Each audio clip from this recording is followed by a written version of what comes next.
بسم اللہ الرحمن الرحیم۔ معزز خواتین حضرات، السلام علیکم ورحمۃ اللہ وبرکاتہ۔ قیامت کے دن کی ذلت اور رسوائی یہ کائنات کی تاریخ کی بدترین ذلت اور رسوائی ہے۔ یہی وجہ ہے کہ اللہ تعالیٰ کے مقرب بندے ہمیشہ اس دن کی رسوائی سے اللہ کی پناہ مانگتے رہے، اور یہی ہمارے آج کے قرآن مجید کے سبق کا موضوع ہے۔ سیدنا ابراہیم علیہ السلام کی چھٹی دعا۔ معمول کے مطابق سب سے پہلے آیت مبارکہ کی تلاوت کرتے ہیں۔ اعوذ باللہ السمیع العلیم من الشیطان الرجیم۔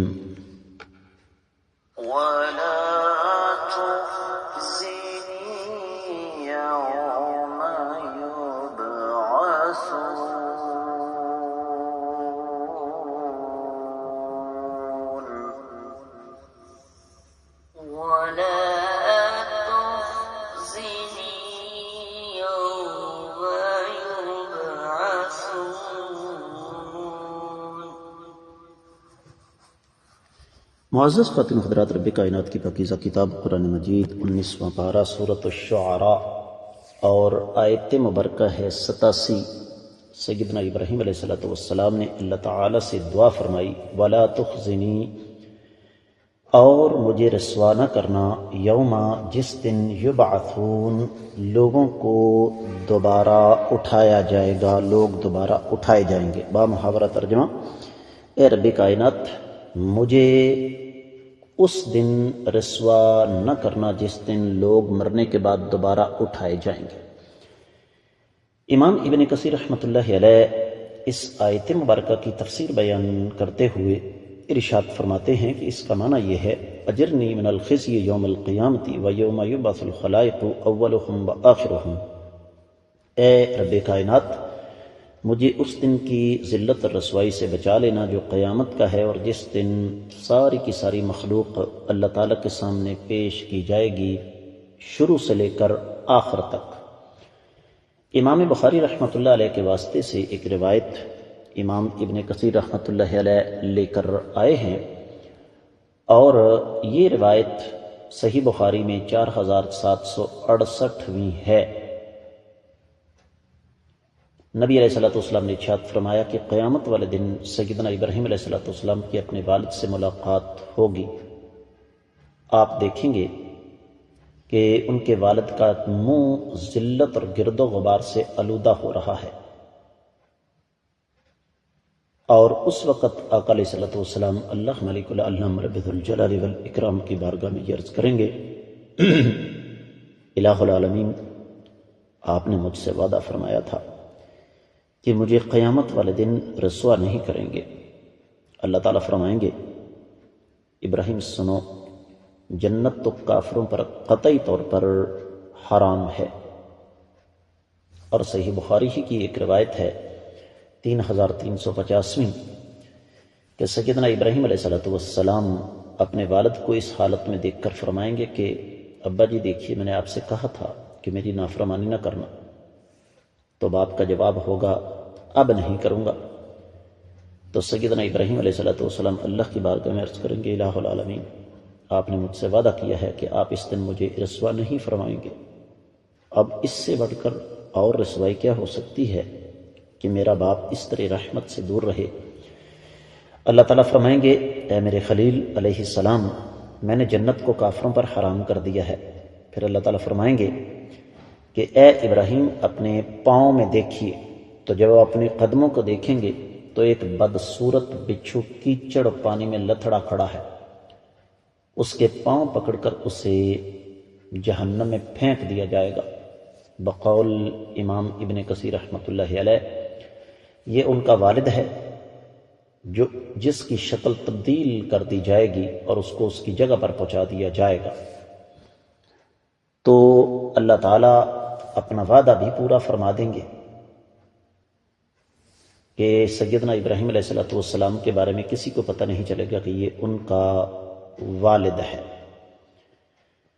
اور اس حوالے سے اور بھی 3-4 روایات امام ابن کثیر رحمۃ اللہ علیہ لے کر آئے ہیں، لیکن ان سب کا مفہوم یہی ہے جو میں نے آپ کی خدمت میں پیش کر دیا۔ اختصار کے پیش نظر ایک روایت کو مفہوم کے اعتبار سے بار بار دہرانا مناسب نہیں ہے۔ دیگر کتب تفسیر کا جائزہ لیا جائے تو اہل علم یہ فرماتے ہیں، خاص طور پر امام ابن جریر، امام رسعنی، امام قرطبی، پھر امام شوکانی وغیرہ، اور ماضی قریب کی ایک عظیم علمی شخصیت شیخ عبد الرحمن السعدی رحمہ اللہ، وہ فرماتے ہیں کہ اصل چیز یہ ہے کہ یہ اللہ تعالیٰ کا ایک نظام ہے کہ رب کائنات سیدنا ابراہیم علیہ السلام کو ذلت سے بچائیں گے، لیکن ان کے والد کو معافی نہیں ملے گی، اس لیے کہ رب کائنات کے اصول اپنی جگہ ہیں۔ ما یبدل القول لدی، کہ میں اپنی بات کو تبدیل نہیں کیا کرتا۔ تو یہ رب کائنات کا ایک فیصلہ ہے جو ٹل نہیں سکتا۔ اللہ تعالی سیدنا ابراہیم علیہ السلام کے والد کو جہنم میں پھینکیں گے، لیکن اس میں سیدنا ابراہیم علیہ السلام کے لیے ذلت اور رسوائی کا سلسلہ نہیں ہوگا۔ اور کیوں نہیں ہوگا؟ بات صاف اور سیدھی ہے کہ اس آدمی کی شکل تبدیل کر کے اس کو جہنم کے اندر پھینک دیا جائے گا۔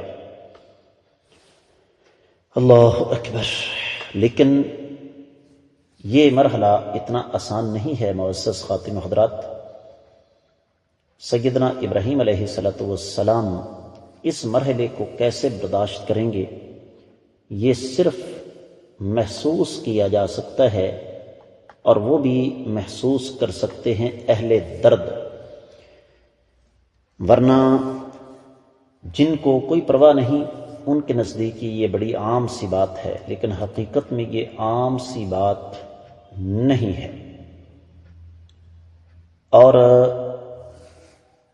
پھر اس پر مزید انشاءاللہ آنے والی آیات مبارکات کی روشنی میں ہم بات کریں گے، لیکن جو چیز یہاں پر اہل علم نے خاص طور پر ہمارے سامنے رکھی ہے وہ یہ کہ اللہ ملک العلم رب الجلال والاکرام ساری کی ساری انسانیت کے سامنے سیدنا ابراہیم علیہ السلام کو واقعی رسوا نہیں فرمائیں گے۔ اللہ رب العزت سیدنا ابراہیم علیہ السلام کو اپنے اصولوں کے مطابق بتائیں گے کہ میں کیا کرتا ہوں، میرے کیا معاملات ہیں۔ اب یہاں پر اگر غور کیا جائے تو دو چیزیں ہمارے سامنے آ جاتی ہیں۔ ان میں سے ایک تو یہ کہ سیدنا ابراہیم علیہ السلام کا والد بت پرست ہی نہیں، میں پہلے بھی عرض کر چکا ہوں، بت ساز اور بت فروش بھی تھا۔ تو طے شدہ بات ہے ایسے بدنصیب انسان کا ٹھکانہ صرف اور صرف جہنم ہے۔ دوسری طرف سیدنا ابراہیم علیہ السلام کا جو مرتبہ اور جو مقام رب کائنات نے رکھا ہے، میں بھی جانتا ہوں، آپ بھی جانتے ہیں، تو اس مرتبے اور مقام کا تقاضا یہ ہے کہ سیدنا ابراہیم علیہ السلام کو ساری کی ساری انسانیت کے سامنے رسوائی کا سامنا نہ کرنا پڑے۔ تو یہ اللہ تعالیٰ کی طرف سے ایک طریقہ ہوگا، حالانکہ یہ طے شدہ بات ہے کہ قیامت کے روز جتنے بھی جانور دنیا میں موجود ہیں ان کا بھی آپس میں فیصلہ ہوگا، لیکن اس کے بعد حدیث کے الفاظ ہیں ثم تصیر رمادا، پھر ان کو ریت کی شکل دے کر ختم کر دیا جائے گا، لیکن سیدنا ابراہیم علیہ السلام کا والد شکل تبدیل کر کے اسے جہنم میں ڈالا جائے گا۔ تو اس آیت مبارکہ سے ہمیں یہ سبق ملتا ہے کہ ہمیں بھی اللہ تعالیٰ سے یہ دعا کرنی چاہیے، اللہم لا تخزنی یوم یبعثون۔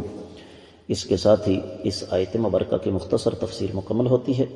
میں آپ لوگوں سے اجازت چاہوں گا۔ السلام علیکم ورحمۃ اللہ وبرکاتہ۔